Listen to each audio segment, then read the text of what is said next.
Voilà, donc on va faire sur la paracha. Donc cette semaine, c'est Masré et Matot. Donc Matot, Masré, pardon. Donc Matot. Dans Matot, il y a deux mitzvot. Deux mitzvot. Alors, qui sont celles-ci. Une seconde.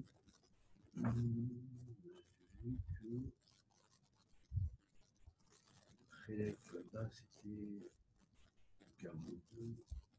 Voilà, c'est ça. Donc, David, pourrais-je te demander, David, quand tu dis oui. des mots, comme il y a des gens qui t'écoutent, quand tu dis mitzvot, il faut le dire, donner la représentation en français pour que les Un gens puissent te mitzvot veut comprendre. dire, si on pourrait traduire par règle, règle de loi. Règle de loi.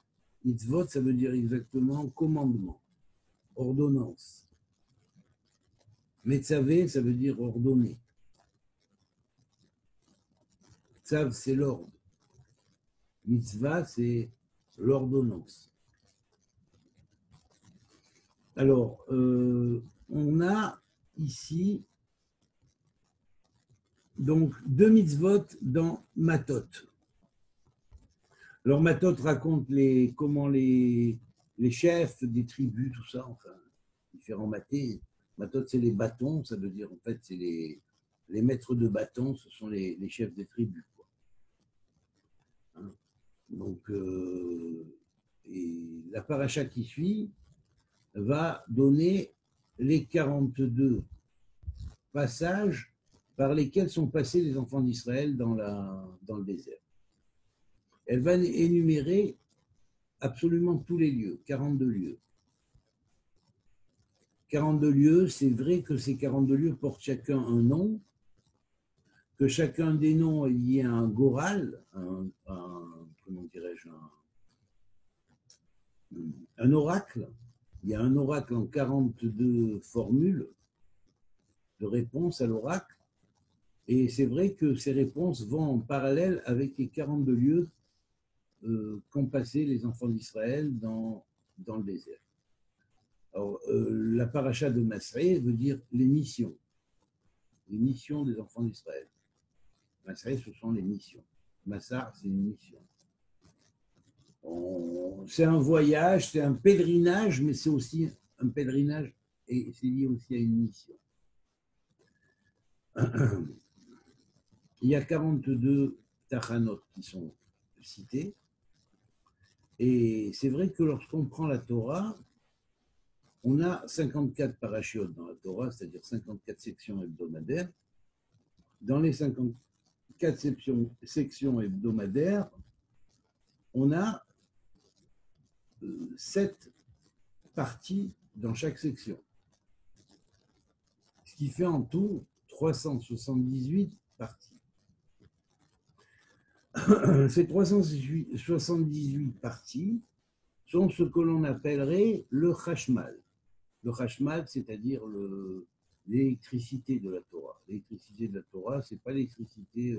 Aujourd'hui, on appelle Chashmal l'électricité. Mais en réalité, c'est la lumière resplendissante de la Torah.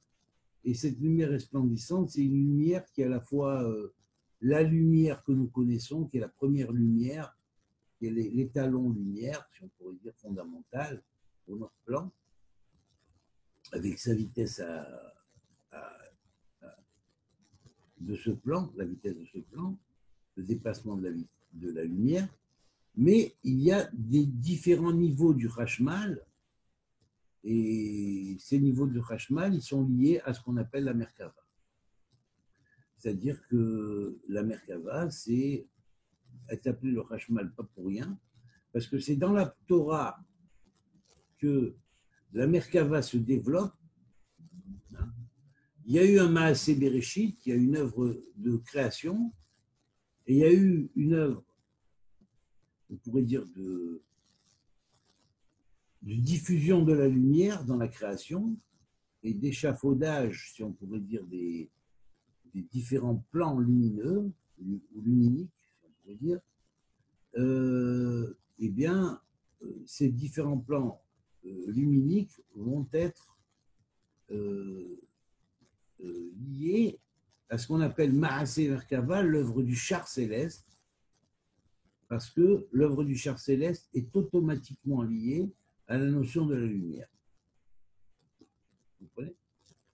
C'est-à-dire que le char céleste ne se déplace pas à la vitesse du Hashmal, on pourrait dire de l'électricité ou à la vitesse de la lumière même. Mais ça va au-delà de la lumière limitée que nous connaissons dans notre plan, puisque la même lumière existe à d'autres niveaux. Et donc, chaque plan de monde a son, on pourrait dire, étalon lumière. Alors là, l'intérêt, c'est que la paracha, la première paracha de Bereshit, il y a 42 lettres. Les 42 lettres de départ sont le point de départ du nom en 42 lettres. Ce nom en 42 lettres, en fait, c'est après 42 anges qui gèrent chacune des lettres. Et puis après, c'est 4 fois sur 42 anges, c'est-à-dire ceux d'Atsilut, ceux de Bria, ceux de Yetzira et ceux de Asiya. Mais on va voir que les 42 étapes liées à ces lettres du nom aux 42 lettres vont être aussi les initiales de mots-clés qui existent aussi en plan atzilutique, bréiatique, yetziratique et raciatique. J'ai écrit un livre entier là-dessus. Donc, il faut savoir que la paracha, écoutez bien, la paracha de Matot termine un cycle de 42 parachiotes.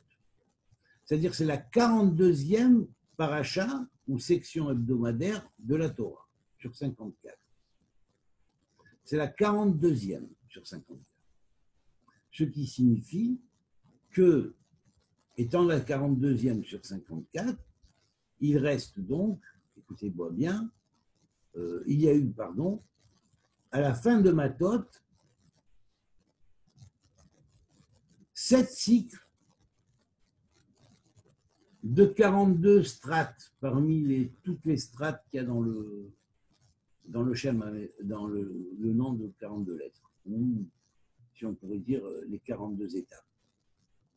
C'est-à-dire que toutes les sections, les sections de paracha, il y en a 54, et 54 parachas, chacune est divisée en 7 parties, nous obtenons à la fin 378 sections, sous-sections, si vous voulez. Chacune d'elles a un sens précis. Chacune d'elles a une signification liée à des concepts précis. Selon le modulo, le nombre tournant de 378, qui est le nombre de l'habillement on pourrait dire, de la lumière divine au travers des plans. Comment la lumière divine s'habille au travers des plans. Et cela, les parachiotes de la Torah, c'est-à-dire les sections hebdomadaires de la Torah, avec les 7 sous-sections, dans chacune d'elles, vont former un corps de la Torah qui est composé de 378, on pourrait dire, organes, quelque part. Okay, et cela représente 9 fois 42. C'est-à-dire qu'en fait, il y aurait, au travers de toute la Torah, 9 roues, si on pourrait dire, 9 roues ou 9 niveaux, selon la Kabbalah névouïque, c'est-à-dire prophétique, de Rabbi Abraham Bolafia. Il dit bien, les 54 parachiotes sont divisés en 9 fois 42. Okay, 9 fois 42 égale combien? À 378. C'est-à-dire que tous les 6 sections hebdomadaires, toutes les 6 sections hebdomadaires, il va y avoir 6 sections hebdomadaires et chaque section se divisant en 7 parties il va y avoir donc 7 fois 6, 42. Ou 6 fois 7, 42. Et donc, ça va automatiquement avoir une relation avec les jours de la semaine, comme le nom en 42 lettres a aussi relation avec les jours de la semaine, mais ça va mettre en marche des attributs précis, avec des anges précis qui vont gérer les parties de section et des sous-sections qui sont en relation avec chaque paracha aux 4 niveaux d'interprétation de la Torah. Vous comprenez? Puisque chaque lettre devient un ange et que chaque ange a une portée Atzilut. Il y a un ange pour Bria, un ange pour Yetzira, un ange pour Asiya. Atzilut, c'est le monde de l'émanation. Bria, c'est le monde de la création idéale. Yetzira, c'est le monde de la formation. Et Asiya, c'est le monde de l'action. Donc, ces 4 anges, avec les 4 mots-clés qui vont être anagrammiques de chaque lettre, parmi le nom en 42 lettres, le grand nombre de Dieu en 42 lettres, vont représenter les différentes parties et sous-parties des sections hebdomadaires. Vous me suivez? Est-ce que vous me suivez? Est-ce que c'est clair? Ou pas encore? Oui, c'est clair? Ça me semble clair. Okay? Oui, c'est bon. Voilà. Bon. Alors, si on va faire on va voir, parce que pour pas vous risquer de vous prendre la tête, je vais. Attendez, c'est pas ici, c'est donc là. Voilà. Alors, c'est pas là, c'est là. Ici.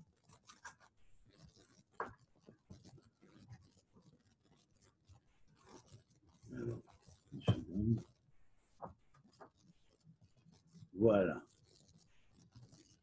Non, c'est pas sur celui-là. Alors, attendez une seconde. C'est pas sur celui-là non plus, puisque j'avais. Non, mais... Alors, attendez.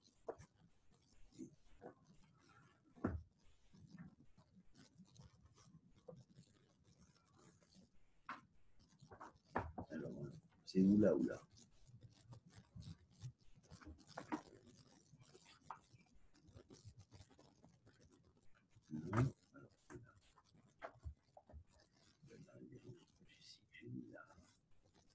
Non. Pas me tourner. Voilà, c'est là. Voilà, vous avez, par exemple, dans la paracha de Bereshit, vous avez 7 degrés, ok?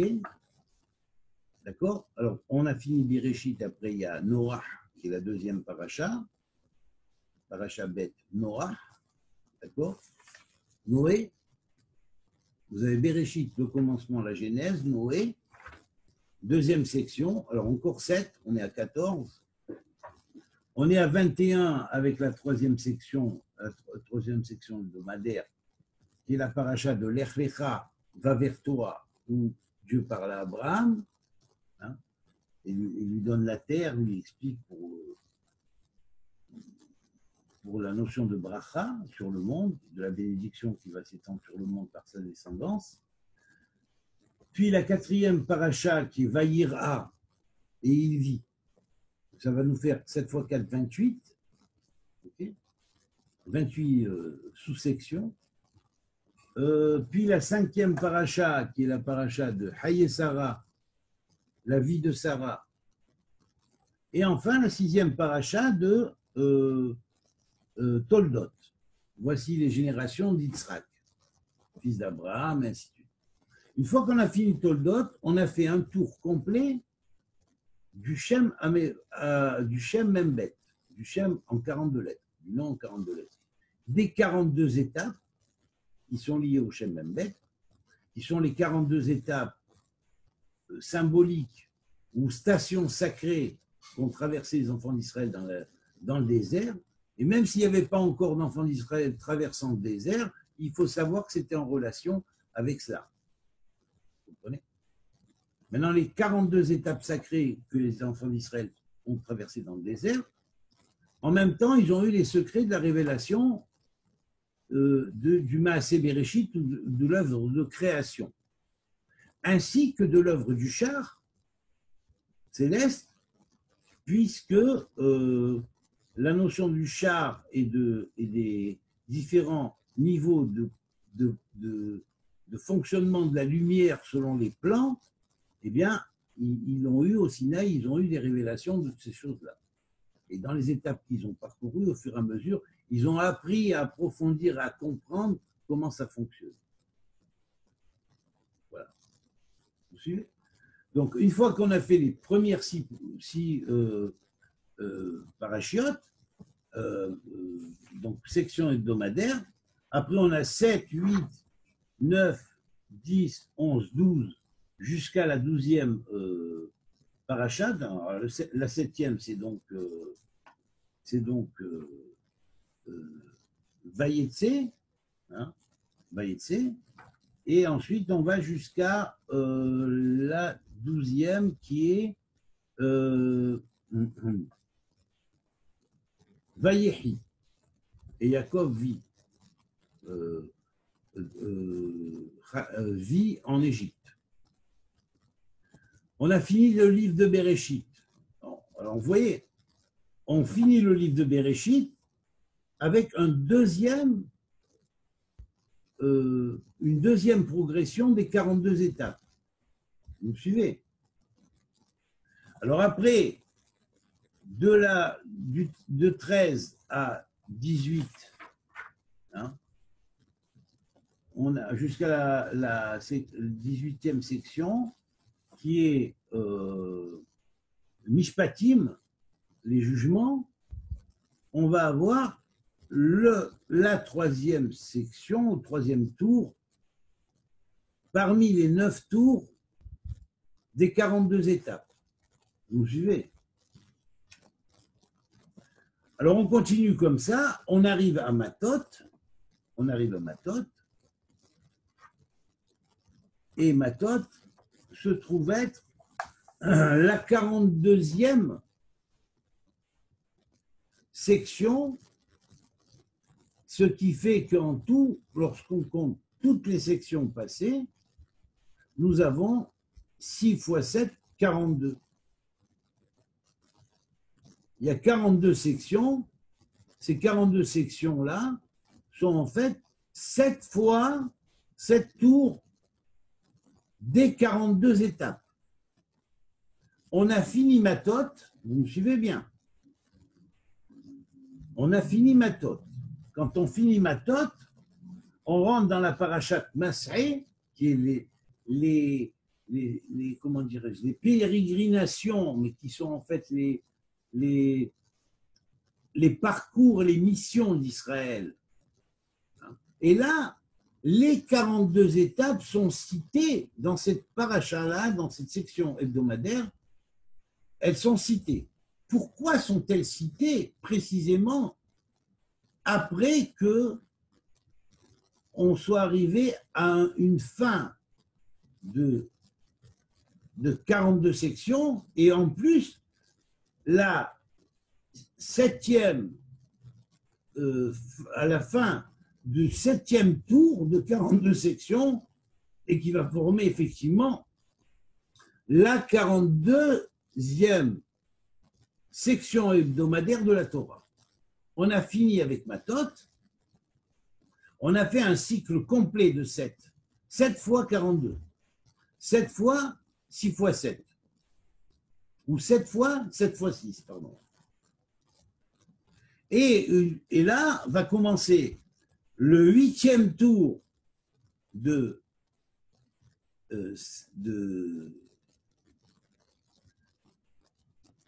42 étapes. Hein.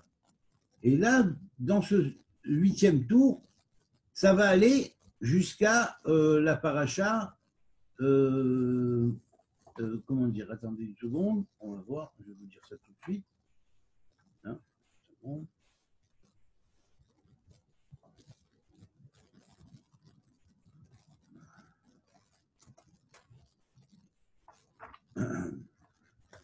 Ah, c'est là. Voilà. Alors, c'est plus loin. 42.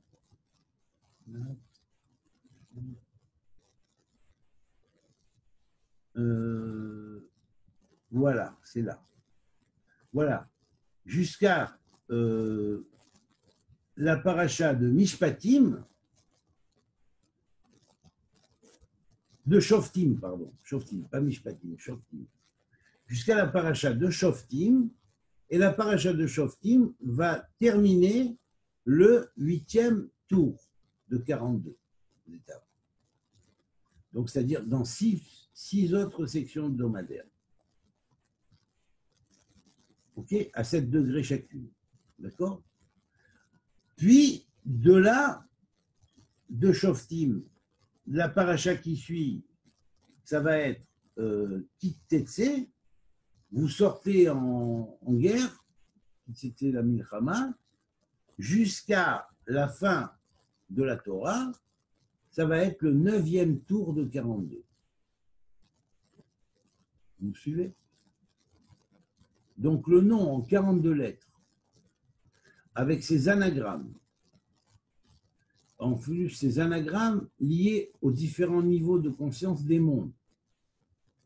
Et les anges qui ontologiquement vont représenter les forces évoluées qui permettent l'évolution dans ces mondes, hein, les anges et les archanges spirituels qui vont permettre l'évolution et la perpétuité de l'évolution de la conscience dans ces mondes, eh bien, ça va marcher avec ça en parallèle.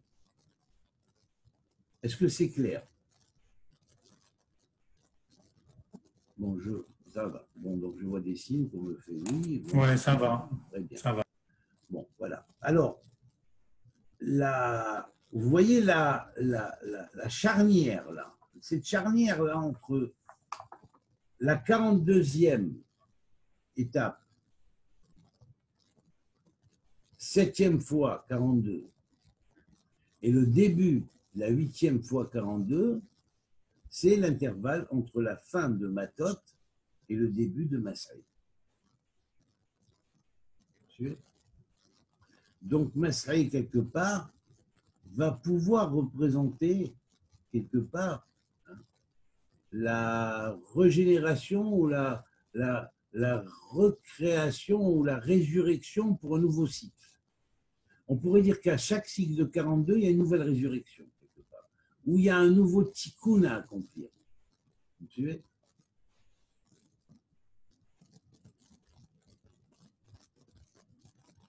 Voilà. Alors, faut savoir que dans ces sections,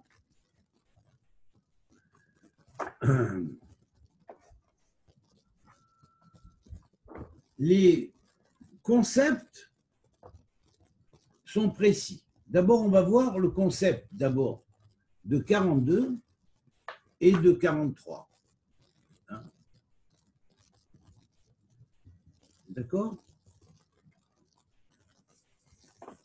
C'est-à-dire le concept de la 42e section hebdomadaire et de la 43e section hebdomadaire. La 43e section hebdomadaire qui, elle, implique et représente une totalité, c'est la paracha, c'est la section hebdomadaire de Masré, les missions d'Israël. Là-bas, on consigne les 42 étapes. Et ça nous ramène au départ de la création et à la fin, à l'arrivée. C'est quelque chose d'extraordinaire. C'est quelque chose d'extraordinaire. Tout le tikkun à accomplir. Est-ce que vous vous rendez compte, par exemple, que la gamatria du mot Masré est égale à 180 et que 180, c'est la valeur numérique ou le nombre lié à la moitié de la sphère dans les degrés. Donc, c'est comme si on traçait un cercle et que dans ce cercle, on faisait un diamètre. Il y a le haut du cercle et le bas du cercle. Vous comprenez? Et ce diamètre, il est placé à un intervalle entre un point qui est là et un autre point qui est là, ou un point qui est là et un autre point qui est là, à 180 degrés d'espace. Et 180 degrés d'espace dans la sphère connu, que nous connaissons, c'est le dernier degré de la Vierge. Donc tout de suite après, il y a quoi? La balance. Et la balance, c'est Adam, c'est le nouvel Adam. Vous voyez ce que je veux dire? Quand vous partez de point 1 de la balance jusqu'au degré 30 du poisson, vous avez aussi 180 degrés, et là aussi c'est pareil. Hein, le poisson, c'est le Léviathan. C'est aussi le symbole on pourrait dire, du chaos originel, et puis après de la vie qui est sortie de là, des eaux qui recouvraient ce chaos, ce désordre et ce vide qu'il y a eu, et dont parle la Genèse. Les eaux primordiales qui vont être représentées, la vie et la Torah en même temps. Donc quelque part, on peut dire que cet intervalle de 180 degrés est typiquement lié au tikkun. Vous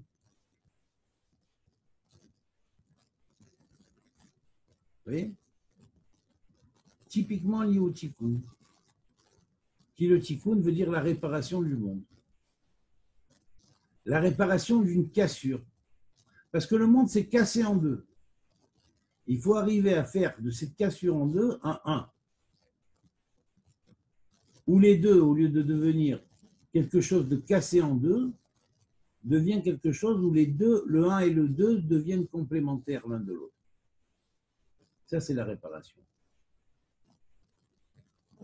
Le mal n'existera plus parce qu'on aura su le muter en bien. Mais pour ça, on ne peut pas le faire d'un coup. On ne peut que le faire étape par étape, étape par étape, étape par étape.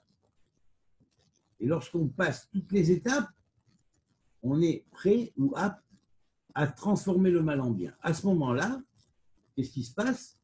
La résurrection. La résurrection devient la transformation du mal en bien. Le corps, qui a l'attirance vers le mal, lorsqu'il est habité de l'âme, parce que sinon il tombe en poussière, c'est rien du tout, eh bien, c'est le corps précisément qui va devenir le véhicule même de l'âme, et c'est le corps corps physique, ou on pourrait dire chose la plus éloignée, matière la plus éloignée de la spiritualité par rapport à l'âme, eh bien, une fois qu'il est transformé, il va devenir un véhicule de l'âme qui a une valeur plus haute que l'âme elle-même, qui prend une force plus haute que l'âme elle-même. Parce que du corps va jaillir ce qu'on appelle le corps glorieux. Et le corps glorieux, il est une énergie divine qui est à l'intérieur de l'intérieur du corps, de ces atomes, c'est les sous-atomes, qui eux sont de la lumière aussi, mais une lumière qui peut dépasser la vitesse de la lumière, et qui est liée au Hashmal universel, c'est-à-dire à la Merkava. Et cette Merkava, nous l'avons en nous. Donc le Masri, le passage dans les 42 étapes, il faut savoir que Membet, 42, 40 plus 2, c'est les initiales de Mem, Bereshit et Bet, Merkava, Bet, Bereshit. Ce sont les deux grandes parties de l'œuvre de la connaissance kabbalistique. C'est les deux grandes sections, c'est Maaseh Merkava, Maaseh Bereshit. L'œuvre du char céleste, l'œuvre du Bereshit. Et curieux, parce que quand on dit le Shem Membet, on dit le Shem Membet, le nom de Membet, en Membet. On ne dit pas le nom Bet Mem.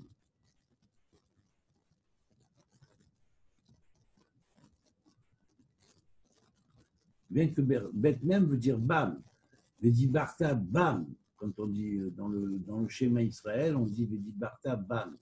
Et tu parleras d'elle. On dit parlera d'elle de qui elle, ES, bien sûr. Ce sont les mitzvot et ce sont les commandements qui sont marqués dans la Torah. Voilà. Donc, on a Bereshit Merkava ou Merkava Bereshit. Merkava Bereshit, c'est le Shem Embet. Bereshit Merkava, et tu parleras d'elle. On commence d'abord par Bereshit, on finit par la Merkava. Et quand tu dis même bête, ça veut dire que tu commences par la Merkava et tu finis par la compréhension du Maaseh Bereshit. Ça veut dire que quoi? En fait l'œuvre de Maaseh Bereshit, l'œuvre de la création ou recréation du monde, ça dépendait de la Merkava avant Bereshit. Parce que c'était les Merkavot qui planaient au-dessus des eaux, qui ont provoqué, on dit que les Merkavot contenant le souffle divin, avec toutes les âmes de tous les tzadikim de toutes les générations, qui planaient comme souffle au-dessus des eaux avec le souffle du roi Messie, c'est ça qui a provoqué ce qu'on appellerait le Yeyor, c'est-à-dire que la lumière soit à l'origine de la création, de la recréation du monde, puisque toutes les entités ici étaient des rescapés des anciens mondes, mais étaient en même temps les co-associés avec Dieu dans cette création. Voilà. C'est vaste, c'est vaste. Alors cette paracha de Masré, elle est porteuse de tout ce message. Il y a dedans, donc, je dis, 2 mitzvot. 2 mitzvot dans la paracha de Matot, 2 mitzvot dans la paracha de Matot, et qui sont celles-ci, une seconde, je vais vous le dire. Voilà, 2 mitzvot dans la paracha de Matot, qui sont la mitzvah 1, annuler les vœux, l'annulation des vœux. Quand on a fait un vœu, qu'on ne l'a pas tenu, on doit l'annuler. Si on n'annule pas le vœu qu'on a fait devant Dieu, c'est grave. Et il y a des anges qui se portent garant du fait que tu vas expier le fait que tu as juré ou promis quelque chose que tu n'as pas fait. Donc, Shlomo Ameler prévient et dit « Fais attention à ne pas te rendre coupable en faisant des vœux devant l'Éternel que tu ne tiendrais pas. » Donc, il n'y a pas lieu de jurer ou